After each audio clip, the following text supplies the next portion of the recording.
Bonjour à tous et merci de vous être connectés. On va commencer donc ce webinaire qui porte sur les pathologies duelles et plus précisément sur les interactions entre tabac et les traitements psychotropes. Alors ce webinaire il est organisé par Prépsycontact, donc par notre équipe qui sont présents ici, et il va être animé par Emmanuel Cueil qui est pharmacien au centre hospitalier de Charles Perrin de Bordeaux et qui est président du réseau PIC. Voilà. Alors, quelques petites règles juste, voilà, de fonctionnement de ce webinaire sur Zoom. Donc, alors, tous vos micros et vos caméras sont pour le moment coupés. Enfin, non, elles seront coupées tout au long du webinaire, pardon. Et en fait, vous pourrez échanger avec nous et poser toutes vos questions sur le chat. Donc, n'hésitez pas à poser toutes les questions que ce webinaire et que cette présentation peut vous poser. On essaiera d'y répondre en 2 temps ou dans un seul temps. On verra selon le temps qui nous reste pour répondre au regard de la présentation. Et on vous enverra à l'issue de ce webinaire un lien ou en tout cas des explications pour le replay qui sera disponible ultérieurement très certainement sur le site Prépsycontact. Voilà. Donc pour vous faire un petit point et passer au sommaire. Je vais laisser la parole juste après à Emmanuel Cueil qui vous fera un petit point épidémiologique sur la consommation de tabac. Ce sera ensuite Julie, qui est infirmière au SAMSA Prepsy, qui vous fera la présentation d'un cas clinique qu'elle a travaillé voilà, avec les équipes. Et pour venir après, en fait, pour laisser après la parole à Emmanuel Cueil pour répondre aux questions qui ont pu émerger liées à ce cas. On aura donc, après cette étape, voilà, un échange questions-réponses au regard des questions que vous aurez pu poser sur le chat. Voilà, je pense qu'on peut, je vous laisse la parole, donc, Madame Cueil, pour commencer. Oui, merci à vous et merci de m'avoir confié cette mission de pouvoir échanger sur interaction entre tabac et psychotropes. Alors, je vais beaucoup me servir d'une thèse qui a été faite sur Charles Perrin, où on avait travaillé ce sujet. Alors, je vous propose, dans un premier temps, de reprendre des points épidémiologiques où on voit que le tabac, 30% de la population mondiale fume, et on a toujours au niveau mondial 4 millions de décès par an. En France, malgré tous les efforts de santé publique, encore 13 millions de personnes fument, dont 25% au niveau quotidien. Alors, quelle est notre problématique par rapport à la psychiatrie? On a une forte prévalence, on le sait, chez les patients présentant un trouble psychiatrique. Et notamment, il y a eu plusieurs études qui ont montré que 56% des patients présentant une pathologie psychiatrique fument, alors qu'on a 32% dans une population générale. Et il se trouve que ce sont les patients qui présentent des troubles schizophréniques qui seraient les plus touchés, avec une moyenne à 62%, et dans les études, 60 à 90% des patients présentant une schizophrénie fumeraient. Dans les troubles bipolaires, on est entre 60 et 70%, et j'ai retrouvé des chiffres qui sont aux environs de 35% chez les patients présentant un trouble dépressif. Donc, on voit là qu'on a une problématique où on a une consommation de tabac qui est importante et qu'il va y avoir des interactions qu'il faut connaître avec les psychotropes. Je vais donc laisser la parole pour vous présenter le cas clinique. Alors, du coup, le cas clinique. Donc, Mélanie est une jeune femme de 24 ans qui vit en autonomie dans un appartement. Elle fait actuellement un service civique dans un EHPAD. Elle est suivie dans un CNP depuis 5 ans, à la suite d'une première hospitalisation pour un délire de persécution avec automatisme mental et hallucination acoustico-verbale. Un trouble du spectre de la schizophrénie a été diagnostiqué. Donc, à ce jour, Mélanie est stabilisée après l'échec de plusieurs lignes de traitement. Son traitement actuel depuis 2 ans est donc la clozapine, 400 mg le soir. Elle fumait 10 cigarettes par jour depuis plusieurs années, mais depuis 3 mois, elle a augmenté sa consommation et fume jusqu'à 2 paquets par jour. Actuellement, Mélanie n'a pas vu son psychiatre depuis 2 mois. Depuis quelques semaines, elle ne parvient plus à se lever le matin pour se rendre à son service civique. Elle ressent une fatigue généralisée et craint de sortir de chez elle car elle se sent en danger dans la rue. Donc, les questions qui ont pu émerger autour de cette situation sont: existe-t-il une interaction entre la cigarette et un traitement antipsychotique? En cas d'interaction, celle-ci est-elle différente selon le mode de consommation? La consommation de cigarettes induit-elle obligatoirement un changement de posologie ou de molécule? Des médicaments sont-ils absolument contre-indiqués lors de la consommation de tabac? Et enfin, comment expliquer la recrudescence des symptômes de mélanie? Merci pour la présentation donc, de ce cas clinique. Lorsque nous avons travaillé ensemble, on s'est dit qu'on allait répondre à 2 questions. D'abord, une première question, c'est: existe-t-il une interaction entre la cigarette et un traitement antipsychotique? Et si oui, quelles interactions? Alors, comme je sais que nous avons à ce webinaire des personnes qui ont des niveaux de pharmacologie un petit peu différents, je vous propose dans un premier temps de reprendre des éléments qui vont nous servir par la suite pour bien comprendre cette interaction. Alors, j'ai besoin d'abord de vous expliquer comment ça se passe dans le corps, le cheminement du médicament. On sait que lorsqu'il y a un médicament, il y a une voie d'absorption. La voie d'absorption la plus courante, c'est la voie orale. Mais il peut y avoir d'autres modes d'absorption d'un médicament, par la peau, avec les patchs. Il peut y avoir en sublingual, sous la langue, ça va assez rapidement. Il peut y avoir par injection, il peut y avoir au niveau visuel, au niveau nasal, au niveau rectal. Donc, on absorbe le médicament. Ensuite, qu'est-ce qui se passe? Le médicament, il va passer dans le sang.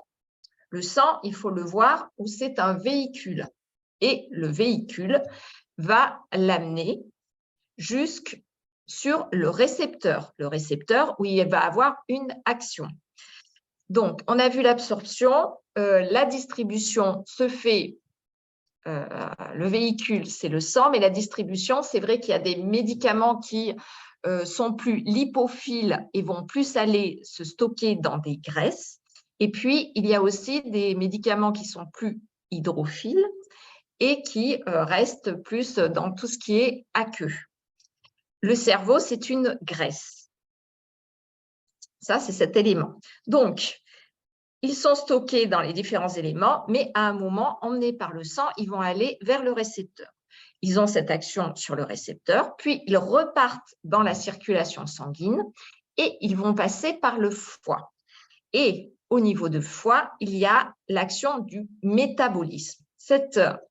Ce moment du métabolisme est très important, c'est-à-dire qu'on va passer d'une forme active du médicament à une forme dite inactive du médicament pour ensuite être éliminé par les urines, les selles et ou la respiration. Donc, tout ce cheminement, on voit bien que le médicament ne reste pas dans le corps, il est appelé à être éliminé et c'est pour ça qu'on est obligé de reprendre un médicament tous les jours parce qu'il y a cette élimination et on retient bien la nécessité du métabolisme, de passer de la molécule active à inactive. Alors, ce n'est pas tout à fait exact ce que j'ai mis. Quand on passe d'une molécule active qui subit un métabolisme, ça donne un métabolite. Mais la molécule, le métabolite, qui est appelé à être par la suite éliminé, certains restent actifs. On ne va pas se compliquer, on va dire molécule active, métabolisme, molécule inactive pour être éliminée. Et on complique un petit peu, à savoir que le métabolisme des médicaments, faut voir, il arrive au foie.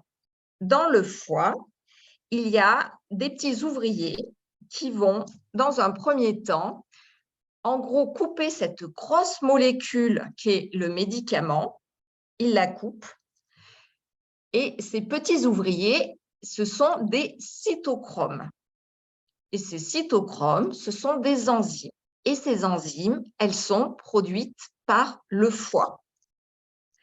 Donc, on voit que le foie, à des ouvriers qui vont métaboliser, qui vont couper cette molécule, donc les cytochromes P450. Et ensuite, il y a une deuxième phase, les enzymes de phase 2, qui, elles, vont rendre plus hydrosolubles, donc qui sont plus solubles dans tout ce qui est liquide, pour pouvoir l'éliminer, par exemple, dans les urines. Donc, lors de ce métabolisme, il y a les ouvriers, on va retenir le cytochrome P450 qui coupe le médicament, et ensuite une deuxième action qui rend plus soluble le médicament pour pouvoir, par exemple, l'éliminer dans les urines.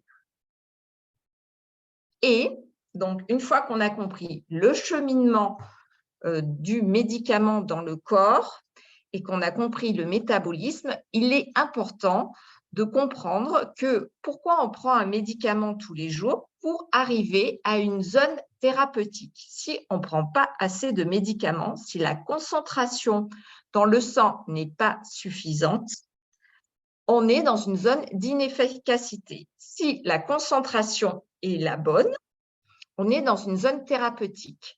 Si la concentration dans le sang est trop importante, là, on a une toxicité. On peut faire un parallèle avec, on prend du sirop avec de l'eau. Si on met juste un petit peu de sirop et beaucoup d'eau, ce n'est pas bon, ça ne va pas. On est dans la zone d'inefficacité. Si on a la bonne quantité de sirop avec de l'eau, on est dans la zone thérapeutique. Et ensuite, si on prend que du sirop, on comprend qu'on peut être toxique. Donc, but du jeu, c'est qu'on soit dans une zone thérapeutique. Il y a certains médicaments qui ont une zone thérapeutique qui est très large. Donc, si on prend un comprimé ou 3 comprimés, on n'est pas forcément dans la zone de toxicité. Et puis, il y a des médicaments qui ont un intervalle thérapeutique beaucoup plus étroit et la zone thérapeutique est bien diminuée. Et alors, voilà où on en arrive. Une fois qu'on a compris qu'on a un intervalle thérapeutique, qu'il faut être dans la bonne zone, comment agit le tabac sur des antipsychotiques ou d'autres psychotropes? Le tabac, il a une action dite inducteur. Donc, il va en gros agir sur les cytochromes P450. Il va faire qu'on a un nombre d'ouvriers dans le foie qui est plus important. Et cet ouvrier, comme il y en a davantage, il y a moins de molécules actives. Il fait passer de la forme active à inactive beaucoup plus rapidement. Donc, il va augmenter le métabolite et diminuer la molécule active. Et tout se joue à ce niveau-là. On peut donc dire que la cigarette va avoir un effet dit inducteur et on va passer d'une zone thérapeutique où on était dans le bon intervalle thérapeutique, vous le voyez en bas, à une zone d'inefficacité. Donc, premier élément qu'il faut bien comprendre, le tabac a une action, c'est un inducteur enzymatique. Il augmente le nombre d'ouvriers et de ce fait-là, par rapport à certaines molécules, il va les rendre inefficaces. Alors, on peut se demander, qu'est-ce qui, dans la cigarette ou dans le tabac, peut expliquer cette action?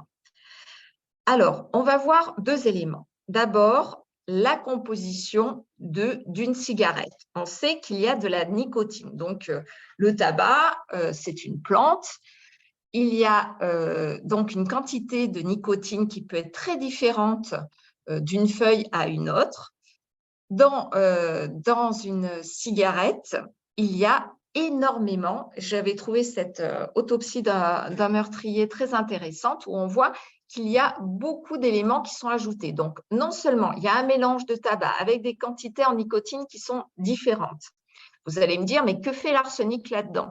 L'arsenic, c'est un pesticide raticide qui est souvent rajouté dans le sol et qui va être absorbé au niveau de la plante. Donc, on peut retrouver aussi cet élément arsenic. Mais ça, c'est un petit peu côté un peu amusant. Bon, sinon, il y a beaucoup d'additifs qui sont ajoutés dans une cigarette avec des agents de texture, de conservation, de modification du goût. Donc, il faut retenir déjà que dans une cigarette, on a non seulement la nicotine, qui est le principe actif principal, mais on a déjà beaucoup d'autres composants. Et là où ça se complique, c'est que lorsque on amène à la combustion une cigarette, on a beaucoup de composés chimiques qui sont dégradés, qui sont en lien, qui apparaissent lors de la combustion. Et lors de cette combustion, on a des éléments qui sont de type gazeux, c'est du gaz. Par exemple, le monoxyde de carbone est un gaz. Et puis, on a des éléments qui sont plus particulaires, ce sont des petites particules. Et dedans, on a par exemple aussi des goudrons. On peut retrouver des métaux lourds et parmi les goudrons, c'est cette molécule qui va avoir surtout un effet inducteur enzymatique. Il s'agit des hydrocarbures polyaromatiques polycycliques. Donc, c'est au moment de la combustion de la cigarette qu'on a ces hydrocarbures polyaromatiques polycycliques qui vont développer dans le temps un effet inducteur sur le foie, une augmentation donc des ouvriers qui vont faire passer qui vont métaboliser beaucoup plus rapidement finalement certaines molécules en les faisant passer d'un niveau actif à un niveau inactif. Donc voilà, les hydrocarbures, les HAP, on va les appeler, sont de puissants inducteurs enzymatiques. Et ils vont agir sur les cytochromes, ils vont finalement produire davantage certains types de cytochromes qu'on va appeler les 1A1 et les 1A2. Et ensuite, ils agissent sur les cytochromes 2D6, ils en font produire davantage, mais là, toutes les personnes ne sont pas égales. Donc, il y en a certaines sur lesquelles le fait, ces HAP vont augmenter le 2D6, mais chez d'autres, moins. Et ensuite, en glucuroconjugaison, ça, on ne va pas en parler. La nicotine aussi a un petit effet, elle-même. Elle a une action qu'on appelle pharmacodynamique. Elle agit sur le système sympathique. Alors, vous allez me dire, en quoi? Eh bien, on sait que c'est un petit stimulant, la nicotine, au niveau cérébral. Ça peut aussi donner une augmentation de la pression artérielle. Donc, il y a ce petit effet de la nicotine sur une action elle-même pharmacodynamique. Et en pharmacocinétique, la nicotine a un effet moindre que l'HAP. Elle est inductrice des cytochromes 2B1 et 2A1. Donc, ce sont les ouvriers d'une équipe qui s'appelle 2A1 et 2B1, mais de façon moindre que lors de la combustion de la cigarette par les HAP. Donc, on peut donc dire qu'il y a une interaction sur le fait de fumer du tabac, surtout en lien avec une combustion, avec ces HAP, un petit peu la nicotine, et que ça va rendre des molécules qui étaient dans un intervalle thérapeutique. Et si on fume en même temps, eh bien, on risque de diminuer et de passer sous l'intervalle thérapeutique, d'être dans une zone d'inefficacité. Je me suis donc servi d'une thèse qui s'appelle « Impact de l'addiction au tabac sur la prise en charge de pathologies psychiatriques ». C'est une thèse de pharmacie. Et après, nous allons en parler. On va voir avec DDI Predictor. DDI Predictor, c'est sur Internet. Et ça permet de savoir justement les adaptations de posologie qu'il va falloir faire. Est-ce que vous voulez qu'on réponde à des questions? Oui. Alors, il y a eu Il y a eu une question dans le chat, donc peut-être avant qu'on passe à la deuxième partie. La question qui est posée, c'est certains médicaments n'ont pas de métabolite. Quel est l'avantage? Eh bien, il ne va pas y avoir d'action. Et on va voir que, par exemple, c'est le cas du lithium. Le lithium qui est un petit ion qui n'a pas besoin d'être métabolisé. Donc, on sait déjà que le lithium, il ne va pas y avoir d'interaction avec la cigarette. Et on va voir, ensuite, on va s'intéresser dans la présentation suivante, à la suite, pour voir justement quels sont les médicaments, par qui sont-ils métabolisés et si on peut penser que la cigarette va interagir sur telle ou telle molécule. Il y a une deuxième question. Alors, une deuxième question vient d'apparaître. La nicotine a la même action, qu'elle soit fumée ou en patch? Alors, donc, la nicotine, oui, a la même action, mais on a vu que c'était les HAP qui étaient lors de la combustion. Les HAP, c'est un type de goudron, pour tout vous expliquer.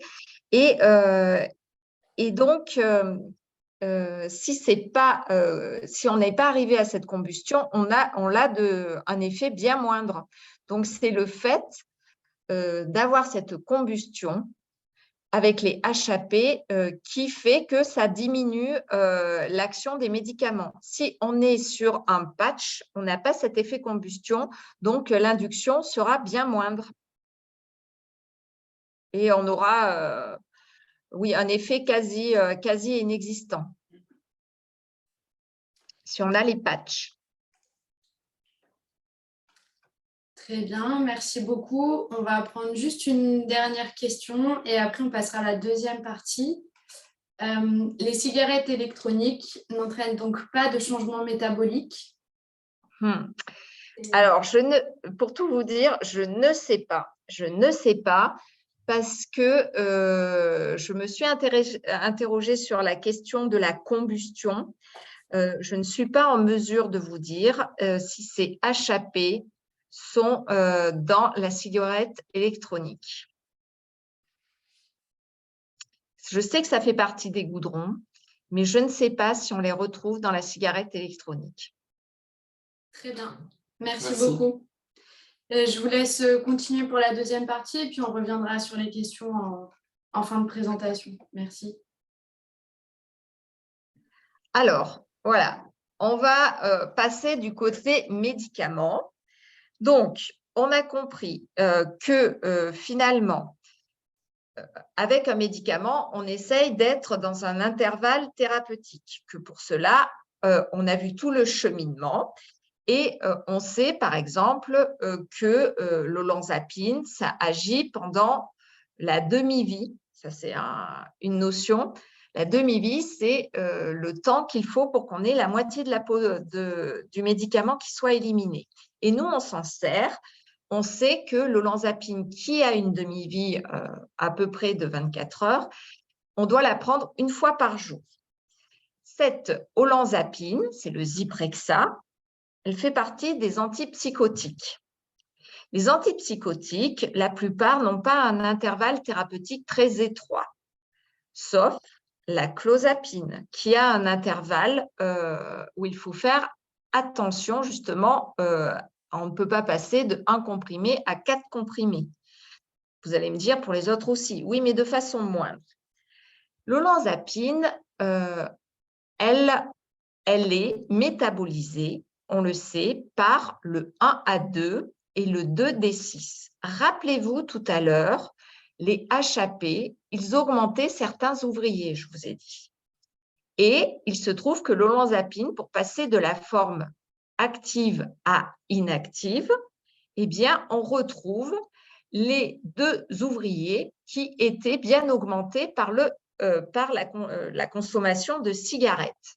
Donc, on peut dire que l'olanzapine, on sait qu'elle va être diminuée, elle risque d'être inefficace. Et dans ce cas-là, en théorie, et c'est pour ça que je dis en théorie, il faudrait augmenter de 20 à 50% la posologie. Mais peut-être que ce n'est pas nécessaire. Il faut toujours laisser parler la clinique. Donc, je ne vous dis pas qu'il faut augmenter de 20 à 50%. Ça, c'est une adaptation théorique. On le sait par DDI Predictor, on sait que la forme active à inactive, elle va devenir plus rapidement inactive et qu'il faudrait, théoriquement, augmenter un petit peu la posologie. Mais il y a des patients pour lesquels c'est quand même la clinique qui parle avant tout. Donc, il faut toujours être très sensible face à une variation de prise de tabac, c'est-à-dire quelqu'un qui, comme on a vu dans le cas clinique, consommait très peu et tout d'un coup se met à consommer davantage, cette différence finalement de consommation de tabac va dans le temps, ça n'arrive pas tout de suite, ça met du temps à se mettre en place, cette induction enzymatique, mais ça peut se mettre en termes de semaines, quand il y a une variation de prise, qu'on modifie sa prise de tabac, eh bien, ça peut impacter et faire passer une molécule d'active en inactive plus rapidement. Donc, il faut augmenter les posologies. Mais ça, il faut toujours garder en tête que c'est une augmentation dite théorique. Et ça, on le sait sur DDI Predictor ou toute la biblio qui avait été faite dans la thèse. Donc, on voit que la clozapine aussi, elle est métabolisée par 1A2 et le 2D6, qui sont les deux qui sont augmentés par le tabac. Donc là aussi, il va y avoir un impact. On est plus embêté sur la clozapine parce qu'on sait qu'il peut y avoir, on le verra tout à l'heure, des dosages qu'on peut suivre, la clozapinémie, qu'il y a des notions aussi d'agranulocytose et d'effets indésirables. Donc là, logiquement, il faut augmenter la posologie de 20 à 40%. Par rapport au cas clinique qui a été présenté, on a donc pu passer, puisqu'elle a augmenté sa consommation de tabac, elle a donc augmenté le nombre de cytochromes P450 qui sont dans le foie et qui ont métabolisé davantage la clozapine, qui donc passe à un niveau en dessous d'inefficacité. Et oui, peut-être qu'il faudrait augmenter la posologie de 20 à 40% dans le cas de cette patiente. L'allopéridol, il est métabolisé par le 2D6 et le 3A4. Donc, du fait du 2D6, mais on sait qu'il y a des variations entre personnes, c'est possible qu'il y ait un impact de la consommation de tabac sur l'allopéridol, mais pas d'adaptation posologique nécessaire. Chlorpromazine, c'est le largactyle. On voit qu'il y a le 1A2 et le 2D6. Donc, oui, il faudrait, en théorie, augmenter la posologie. On voit que, par contre, la risperidone, qui est le risperdal, kétiapine, c'est le xéroquel, et l'aripiprazole, il n'y a pas d'adaptation posologique qui semble nécessaire. On voit qu'il y a bien le 2D6, mais le 2D6, ce n'est pas celui qui est le plus touché. Le plus touché, c'est le 1A2. Donc, que peut-on dire? Sur les antipsychotiques, c'est la clozapine où vraiment il faut faire très attention aux variations de prise de tabac chez le patient. Il faut interroger si on voit qu'on arrive chez un patient qui jusqu'alors était bien stabilisé et qui d'un coup, il y a une inefficacité, sa consommation de tabac. On sait que les patients, ils consomment peut-être davantage à l'hôpital au moment où ils sont hospitalisés, de la mise en place. Et peut-être que lorsqu'ils ressortent, ils rediminuent leur consommation. Là, on est dans l'effet contraire où on va, s'il y a diminution de la consommation d'un coup, la clozapine risque de passer au niveau toxique. Donc, si on augmente sa consommation de tabac d'un moment X à le mois d'après, bien davantage, on risque d'être en inefficacité. Si, au contraire, on passe d'une grosse consommation à pas du tout de consommation, là, on risque de passer dans un niveau de toxicité important. Donc, avec la clozapine, il est nécessaire de toujours questionner le patient ou la personne que l'on prend en charge pour savoir si elle a modifié sa consommation de tabac. Et ça ne va pas se faire comme ça le jour précis, mais ça se met en place insidieusement en termes de semaines. Par contre, il n'y aurait pas d'interaction, et ça c'est que de la théorie, avec le risperdal, la quétiapine, l'aripiprazole et l'halopéridol. Ça, c'est vrai pour les antipsychotiques. On passe maintenant aux thymorégulateurs. Donc, dans les thymorégulateurs sont des traitements que l'on donne chez les patients bipolaires, mais qu'on peut aussi trouver chez les patients qui présentent une schizophrénie et qui ont des troubles de l'humeur associés. Que ce soit, alors dans les thymorégulateurs, on a d'un côté le lithium. Donc, comme je le précisais tout à l'heure, le lithium, c'est un petit ion. Donc, lui, il est tout petit, il n'a pas besoin d'être métabolisé, il n'y a pas de métabolisme hépatique. Donc, on sait qu'il n'y a pas nécessité d'adapter les posologies pour le lithium. Les valproates et la carbamazépine sont deux traitements qui font partie des antiépileptiques, mais qui sont utilisés en tant que thymorégulateurs. Il y a d'abord d'un côté les valproates, des pacotes et des pamides, et de l'autre côté la carbamazépine, c'est le Tegretol. Et donc, eux ne sont pas métabolisés par le 1A2. Alors, je regarde juste par qui sont-ils métabolisés. Les thymorégulateurs. Donc, le valproate de sodium, c'est surtout des histoires de glucurono-conjugaison, donc les cytochromes interviennent moins, et l'autre, c'est 3A4. La lamotrigine non plus, il n'y a pas de souci sur la lamotrigine. Donc, le lithium, les valproates, la carbamazépine et la lamotrigine, les HAP n'ont pas d'action inductrice sur ces médicaments. Il n'y a pas d'interaction, en théorie. Les antidépresseurs, alors, les antidépresseurs, il faut savoir qu'il y a les inhibiteurs de la recapture sélective de la sérotonine. Ceux-là, ce sont les plus communément utilisés. Il y a par exemple la sertraline, qui est le Zoloft. On a la paroxétine, qui est le Deroxate. La fluoxétine, qui est le Prozac. Donc, les différents IRSS ne sont pas impactés, sauf la fluvoxamine, qui est le floxifral, très peu utilisé chez l'adulte, parce qu'il y a beaucoup d'interactions avec ce médicament-là, mais on peut le retrouver chez les enfants en prescription. Aussi bien chez les enfants, il y a l'indication dans les TOC. Voilà. Donc, une utilisation plutôt chez les pédopsies. Alors ensuite, on a les antidépresseurs tricycliques. Clomipramine, imipramine et amitriptyline. C'est le Laroxyl, c'est l'anafranil. Alors, on manque d'études. Ce sont des vieilles molécules. Mais l'augmentation de la posologie serait sûrement nécessaire.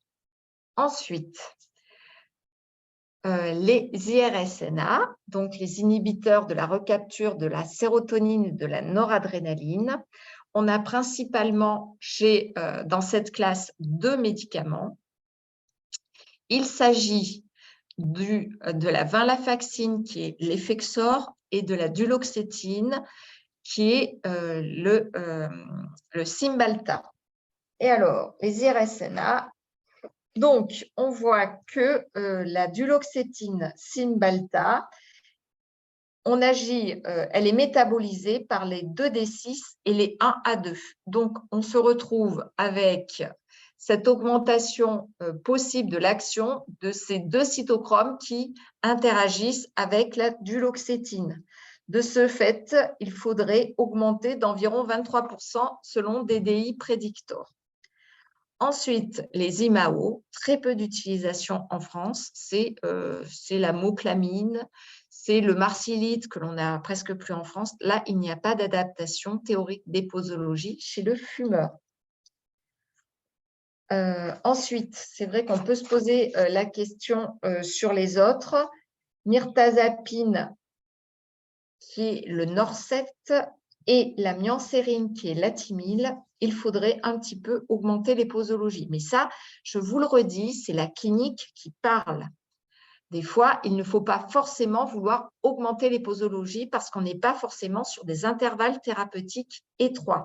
Donc, c'est la clinique qui parle et ne pas vouloir toujours augmenter les posologies.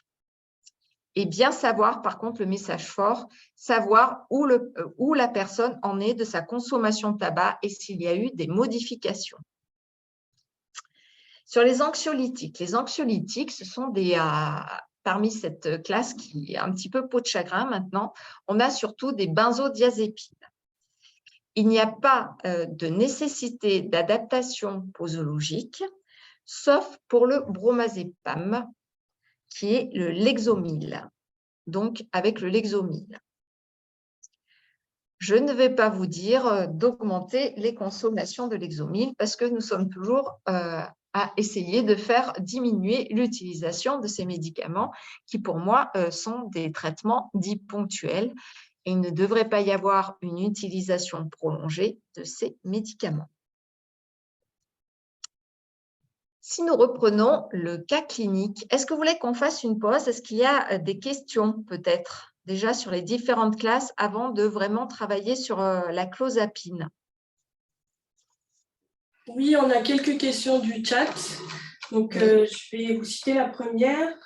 Si à l'inverse, l'arrêt du tabac permet une réduction des dosages d'antipsychotiques, comme la clozapine, peut-on envisager une réduction des dosages de clozapine à l'issue d'un arrêt du tabac ou d'une réduction du tabac, même si un traitement de substitution nicotinique est en cours? Eh bien oui, parce que ça marche dans les deux sens. Donc, il faut au contraire être extrêmement vigilant et on le verra tout à l'heure avec la clozapine. C'est-à-dire que si la personne, vraiment, comme je l'ai dit tout à l'heure, la mise en place se fait souvent au niveau hospitalier ou à un moment où le patient fume énormément et on a tendance, pour stabiliser le patient, comme il y a la présence du tabac, à avoir une posologie plus importante. Le fait de faire diminuer la personne, sans doute que le patient nécessitera une posologie moindre. Tout à fait. Merci. Donc, la deuxième question, c'est à partir de quelle quantité de tabac fumé observe-t-on un effet sur la métabolisation? Alors ça, c'est une grande question. On n'a pas beaucoup de réponses. On voit qu'il y a un différentiel. Par exemple, quelqu'un là qui fumait 10 cigarettes à 2 paquets, bien sûr que là, il y a un différentiel. L'induction enzymatique, ce qu'il faut retenir, c'est que c'est plus une augmentation qui se fait dans le temps. Il y a une notion de temps où ça se met en place au bout, parce que finalement, il faut produire ces cytochromes, il faut produire ces ouvriers, ça ne se fait pas tout de suite. Le foie, il ne réagit pas tout de suite. Donc, il y a une latence qui est nécessaire avant de voir cet effet. Et des variations, voilà, je pense que 10 cigarettes, 2 paquets, là, c'était tout à fait parlant, mais un paquet a déjà une augmentation, une multiplication par 2, ça me semble être un des critères. Ce n'est pas parce qu'il va fumer 5 cigarettes et le lendemain 7 cigarettes, je ne pense pas que ça influence beaucoup. Mais ayez plus la notion qu'il faut du temps pour que ça se mette en place, cette induction enzymatique, et un quantitatif peut-être plus important, un différentiel quantitatif qui n'est pas à négliger, ce n'est pas à 1 ou 2 cigarettes près. Très bien. Donc, troisième question, qu'en est-il de l'association cannabis et tabac fumé, le cannabidiol étant inhibiteur de 1 à 2? Ben ça, je n'en sais rien. Je ne sais pas quelle est la puissance, c'est l'HAP. Ce que l'on a vu est quand même un inducteur dit puissant. Le CBD, pour moi, est un inhibiteur, et c'est vrai, on ne le sait pas assez, mais je ne sais pas en puissance d'action, on n'a pas encore assez de données sur le CBD pour connaître sa puissance d'action par rapport au tabac et à l'HAP. L'HAP, c'est sûr, inducteur puissant.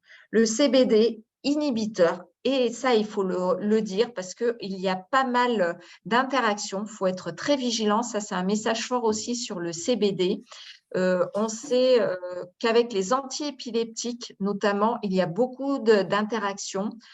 Donc, très vigilant sur les antiépileptiques, sur les AVK aussi, qui sont des anticoagulants. Il y a des interactions.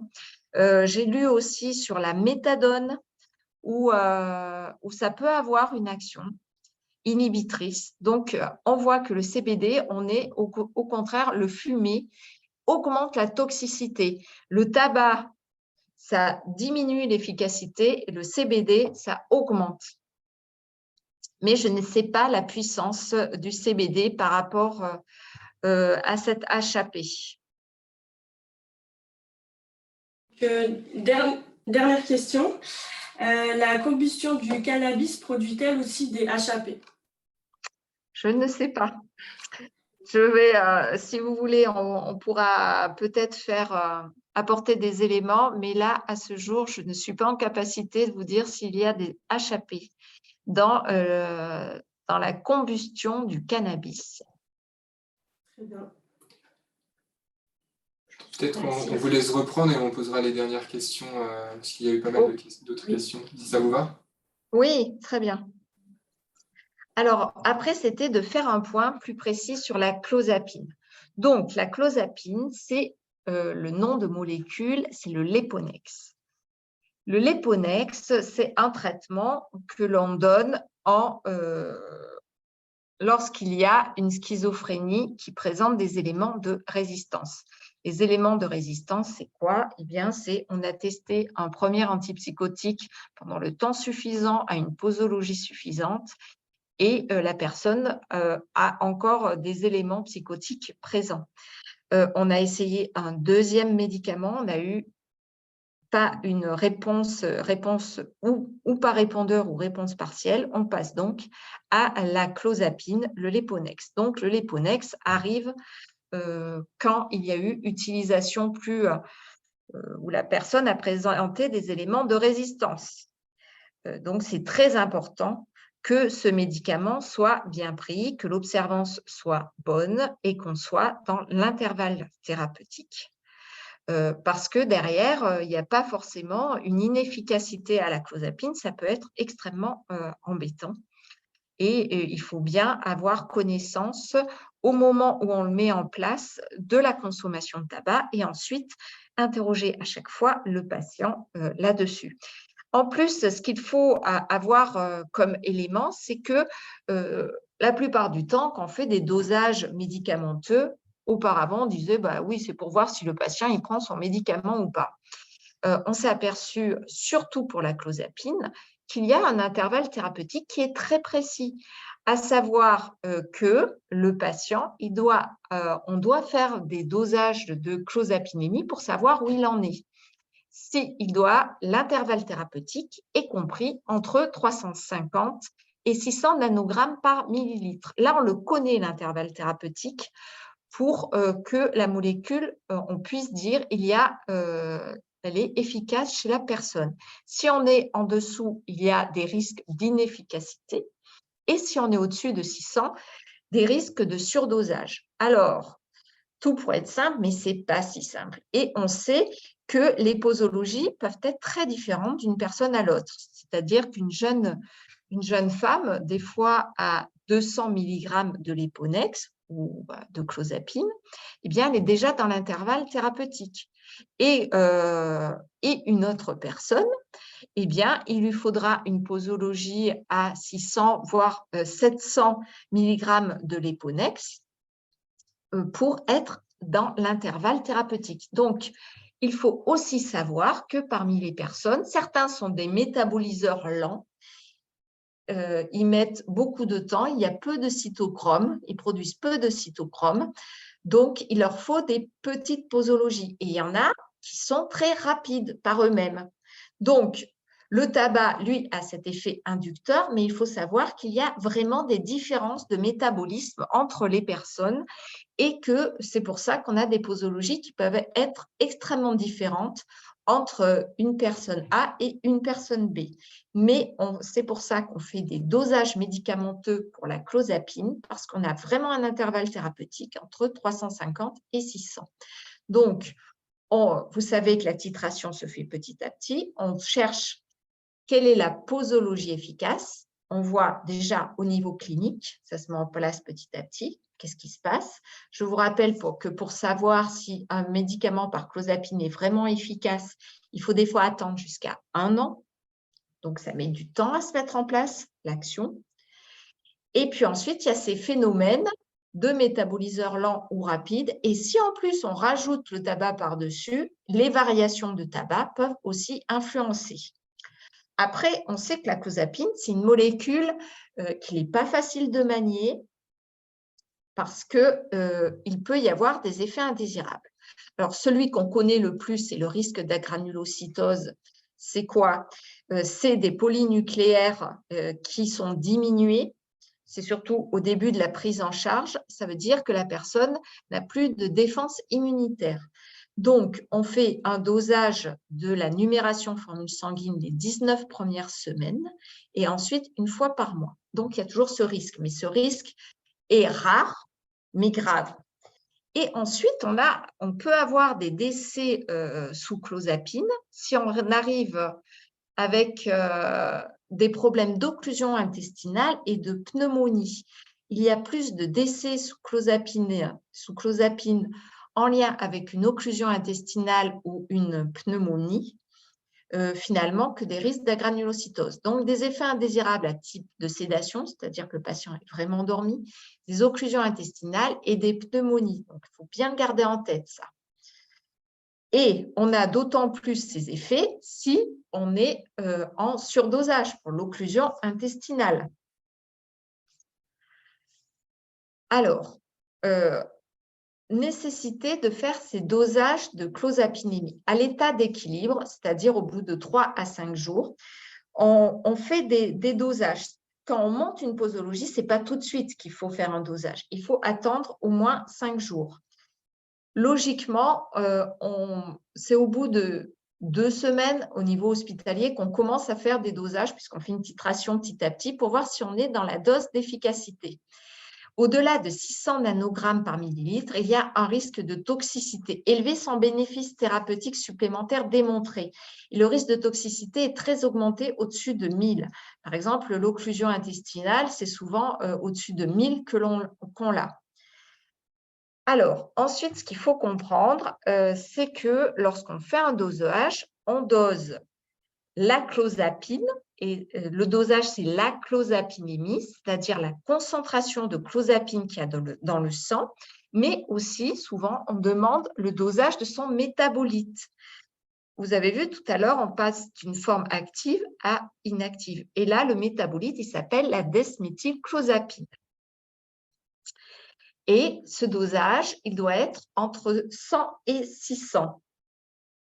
Donc, on fait les 2 dosages. On fait le dosage de la clozapinémie, donc de la molécule active, et aussi de son métabolite.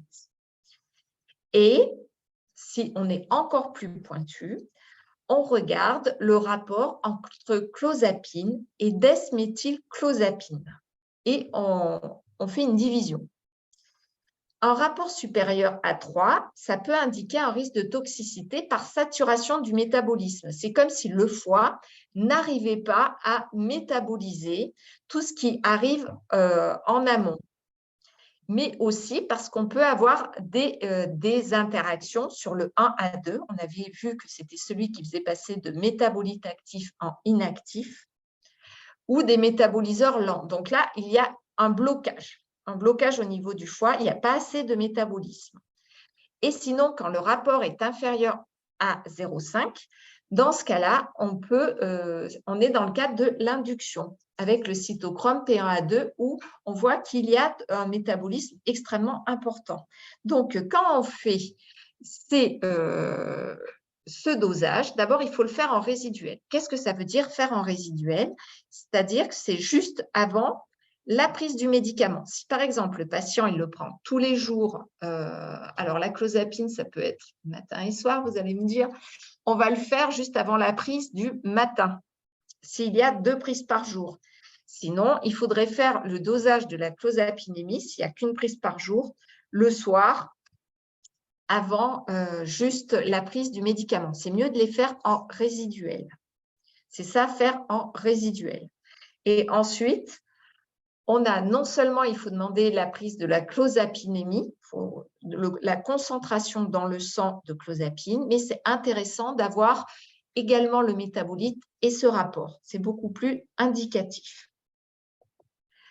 Parce qu'en effet, il y a des effets que l'on risque de voir apparaître avec la clozapine, avec une clozapine qui est au-dessus de 600 et 2000, mais aussi si on a une concentration trop importante de son métabolite. On a des patients qui, s'ils ont un surdosage, ils peuvent avoir des convulsions. Ils n'ont jamais eu de crise d'épilepsie et s'ils sont en surdosage de clozapine, ils risquent d'avoir une épilepsie. Et ça, c'est surtout dû au métabolite. Ils peuvent avoir aussi une salivation très importante. Et ça, c'est quand on est dans des éléments de surdosage et on voit notamment de son métabolite.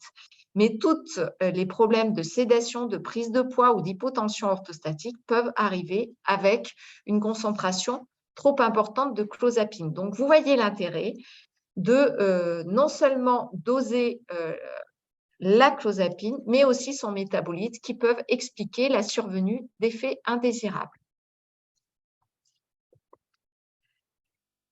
Et donc, si vous avez bien compris, non seulement il y a le tabac, mais il y a aussi, des fois, on fait des phénotypages pour savoir si les patients sont des métaboliseurs rapides ou lents, puisqu'on a vraiment intérêt à ce que la clozapine fonctionne, puisque les alternatives ne sont pas faciles à trouver quand on a testé différents antipsychotiques et qu'on est arrivé à une résistance à ces autres antipsychotiques. Quand on arrive à la clozapine, il faut que ça fonctionne. Donc, il faut absolument qu'il y ait des dosages de réaliser pour trouver la dose, être dans l'intervalle thérapeutique. La clinique parle, mais la clinique, des fois, met du temps à se mettre en place. Et attention à l'interaction avec le tabac aux périodes où le patient, d'un coup, fume beaucoup et ne fume plus à la sortie. Dans ce cas-là, on risque d'être dans un surdosage ou au contraire, période d'anxiété, il ne se sent pas bien, il fume de plus en plus et dans ce cas-là, il rend sa clozapine inefficace. Donc, comment expliquer la recrudescence des symptômes de mélanie?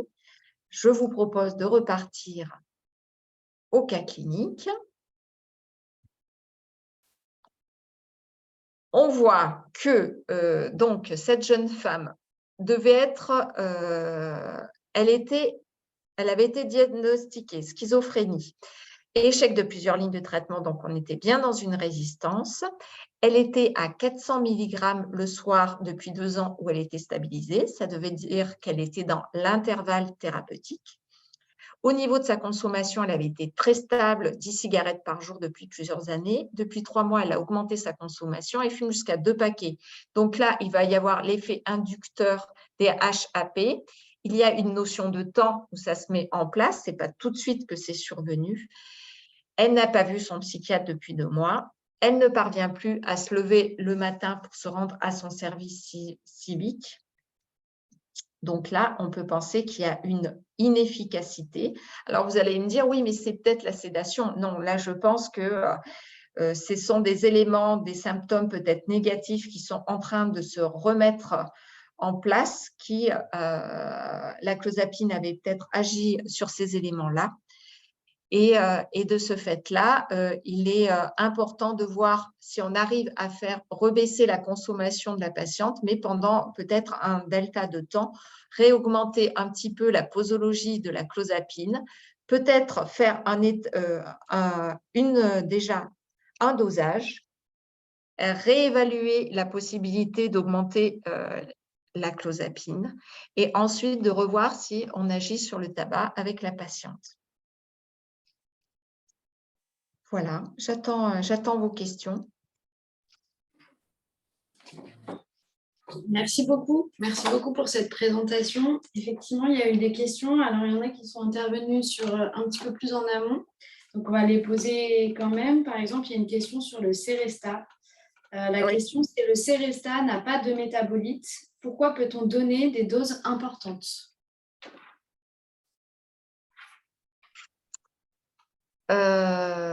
Pourquoi peut-on donner des doses importantes ?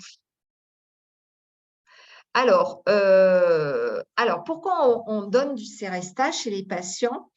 Chez les patients, comme il n'a pas de métabolite, on le donne chez les patients âgés parce qu'il n'y a pas assez.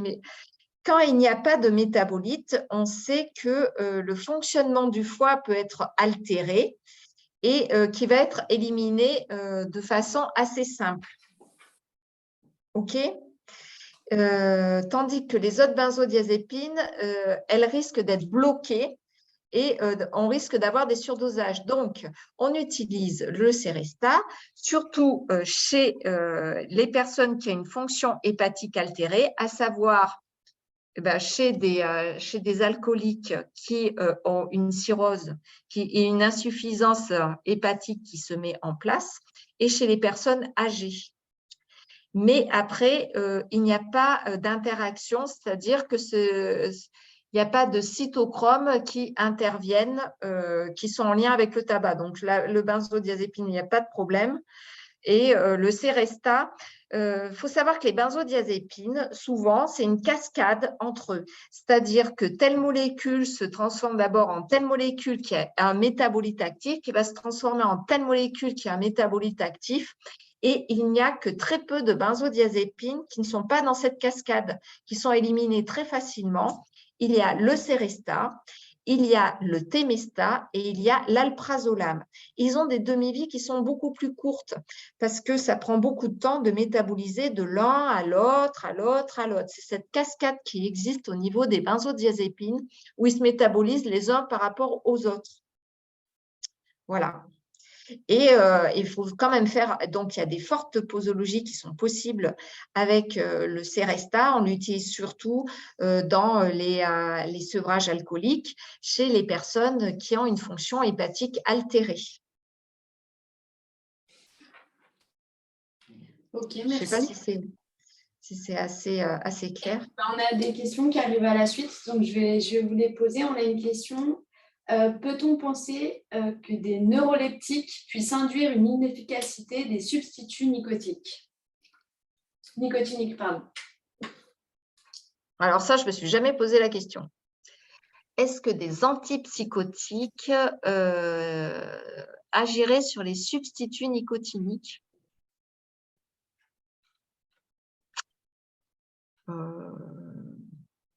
Alors, on sait que dans le corps, il y a des récepteurs nicotiniques, comme il y a des récepteurs cannabinoïdes. On a vu que dans le corps, on a des récepteurs nicotiniques et cannabinoïdes. Alors après, il faut chercher à savoir si les antipsychotiques peuvent interagir avec ces récepteurs nicotiniques et cannabinoïdes. Donc, il faut le voir comme ça, mais aujourd'hui, je n'ai pas la réponse là immédiatement. Mais parce que les antipsychotiques, ils agissent sur les récepteurs dopaminergiques qui existent dans notre corps, mais ils peuvent peut-être interagir avec les récepteurs nicotiniques qu'on a dans le corps et les récepteurs cannabinoïdes qui existent aussi dans notre corps. Donc, il faut peut-être aller chercher là-dedans. Je n'ai pas la réponse aujourd'hui.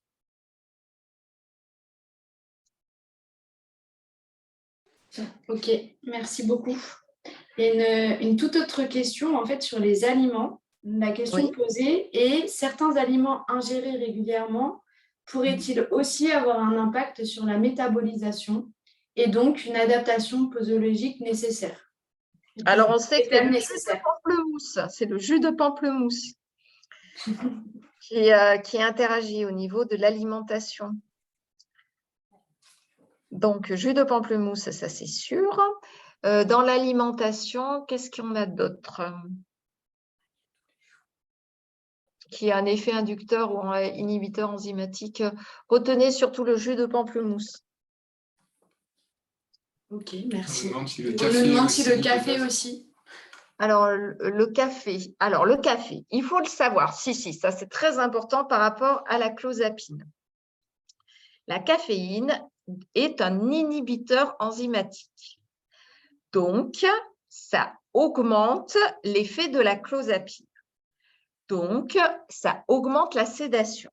C'est-à-dire que les patients ont tendance, lorsqu'ils sont sous l'Eponex, ils se disent « je vais me réveiller » parce que le Leponex a quand même un effet sédatif. Quand ils prennent un café, ils se disent ça va me réveiller ». Mais non, parce que le café avec la clozapine est un inhibiteur enzymatique, donc il augmente la concentration en clozapine et de ce fait-là, il augmente l'effet sédatif. Donc, vous avez tout à fait eu raison de me faire parler de la caféine parce que caféine et clozapine, augmentation du dosage, effet inhibiteur de la caféine sur la clozapine et donc ça augmente l'effet sédatif. Plus un patient boit finalement de café et plus il va augmenter sa clozapinémie.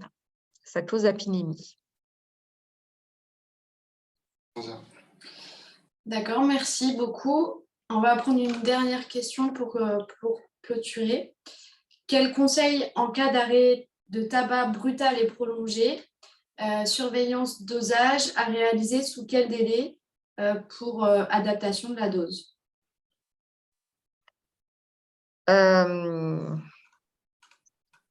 Arrêt brutal.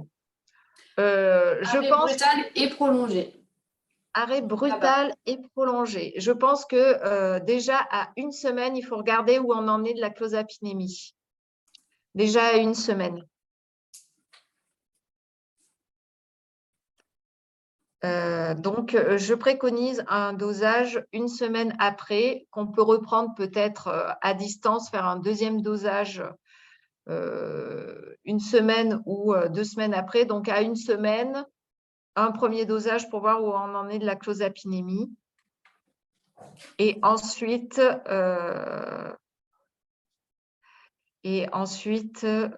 peut-être 2 semaines après. D'accord. Très bien, merci.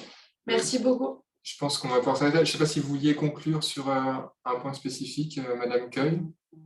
Vraiment très, très important lorsque on a notamment un patient sous clozapine, donc sous l'Eponex, eh bien d'interroger pour savoir où en est la personne de sa consommation de tabac, s'il y a des variations, parce que c'est nécessaire de connaître ces variations dans la consommation de tabac pour pouvoir adapter au mieux le Leponex. Et ensuite, l'importance de faire des dosages médicamenteux et notamment de la clozapine pour voir si on est bien dans l'intervalle thérapeutique. Donc, les deux aspects, interroger consommation de tabac et ensuite nécessité de faire des dosages de temps en temps. Très bien, merci beaucoup. Merci beaucoup. Merci à tous d'avoir participé, merci à tous d'avoir suivi ce webinaire qui, nous l'espérons, vous aura intéressé, vous aura apporté plein de choses. Merci à vous, Madame Cueil, pour cette animation et pour tous ces éléments. Okay. Voilà. Bonne fin de journée à tous. Merci. Merci beaucoup. Au revoir. Merci.